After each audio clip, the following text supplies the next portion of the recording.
Hi friends, నమస్తే. Welcome to ఇంటి భోజనం. నేను మీ ఆశా జ్యోతి. ఈ సీజన్లో ఎక్కువగా దొరికే పచ్చి బఠానీతోటి అప్పటికప్పుడు 10 నిమిషాల్లో ఎంతో టేస్టీగా ఈజీగా తయారు చేసుకునే రెసిపీని చూపించబోతున్నాను. దీనికోసం మనము ఫ్రెష్గా దొరికిన పచ్చి బఠానీలను తీసుకొని ఒలుచుకొని పక్కన పెట్టుకోవాలి. ఇవి నెల రోజుల పాటు ఫ్రిడ్జ్లో ఈజీగా స్టోర్ ఉంటాయి. ఇప్పుడు కూర కోసం ఉల్లిపాయల్ని ఒక 2 మీడియం సైజ్ తీసుకొని కట్ చేసి పక్కన పెట్టుకోవాలి. ఫ్రైయింగ్ ప్యాన్లో 2 టేబుల్ స్పూన్ల ఆయిల్ వేసుకొని ఆవాలు జీలకర్రని చిటపటలాడించుకోవాలి. ఈ విధంగా జీలకర్ర ఆవాలు చిట్లితే మనకి రుచి అనేది చాలా చక్కగా ఉంటుంది. ఇప్పుడు మనం కట్ చేసి పెట్టుకున్న ఉల్లిపాయల్ని కూడా వేసుకొని దోరగా వేయించుకోవాలి. అలాగే ఒక 2 పచ్చిమిర్చి చీలికలు కూడా వేసుకోవాలి. దీనిలోకి మీకు కుదిరితే మెంతి ఆకుని ఫ్రెష్గా ఉన్నది తీసుకోండి, లేదంటే కసూరి మేతిని ఒక 3 టేబుల్ స్పూన్లు తీసుకొని చేతితో నలిపి వేసుకొని ఉల్లిపాయలతో పాటుగా మగ్గించుకోవాలి. అలాగే ఉల్లిపాయలు మెత్తబట్టడం కోసము కొంచెం పసుపుని అలాగే రుచికి సరిపడినంత ఉప్పుని కూడా వేసుకొని కలుపుకోవాలి. ఇవి మగ్గే లోపల మనం ఫ్రీజర్ నుంచి పచ్చి బఠానీని తీసి ఓ గుప్పెడు లేదా 2 గుప్పెళ్ళు తీసుకొని ఒకసారి వాష్ చేసి పక్కన పెట్టుకోవాలి.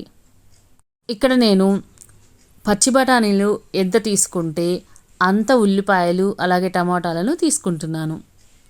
మీకు ఇష్టమైతే పచ్చి బఠానీ క్వాంటిటీని పెంచుకొని కూడా చేసుకోవచ్చు. ఇప్పుడు ఉల్లిపాయలు మెత్తబడిన తర్వాత పచ్చి బఠానీని వేసుకొని ఒకసారి కలయపెట్టి ఒక టీ గ్లాసులు నీళ్లు పోసి మూత పెట్టి ఉడికించుకోవాలి. ఇలాగా పచ్చి బఠానీని వేయించి తర్వాత ఉడికించుకోవడం వల్ల మనకి పచ్చివాసన అనేది పోతుంది. ఈలోపు 3 మీడియం సైజు పండిన టమాటాలను కూడా తీసుకొని సన్నగా తరిగి పెట్టుకోవాలి. చూడండి, పచ్చి బఠానీ అనేది చాలా చక్కగా ఉడికిపోయింది. అలాగే నీరు కూడా మనకి కరెక్ట్గా సరిపోయింది. ఇప్పుడు తరిగి పెట్టుకున్న టమాటాలను కూడా వేసుకొని మెత్తబడేంత వరకు ఉడికించుకోవాలి.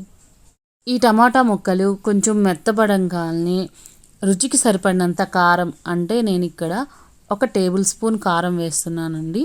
అలాగే 1 టేబుల్ స్పూన్ ధనియాల పొడి కూడా వేసుకొని బాగా కలిపి మరలా మూత పెట్టి ఆయిల్ పైకి తేలేంత వరకు కూడా ఉడికించుకోవాలి.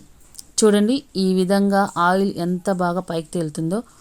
ఇప్పుడు దీనిలోకి 1 టేబుల్ స్పూన్ అల్లం వెల్లుల్లి పేస్టు, అలాగే 1/2 టేబుల్ స్పూన్ గరం మసాలా పొడి, ఇంకా కొంచెం పచ్చి కొబ్బరి పేస్ట్ కూడా వేసుకొని కలుపుకోవాలి. ఇవి 2 నిమిషాలు ఉడికిన తర్వాత ఫైనల్గా తరిగిన కొత్తిమీరను వేసుకొని ఒకసారి కలిపెట్టేసి స్టవ్ ఆఫ్ చేసేసుకోవాలి.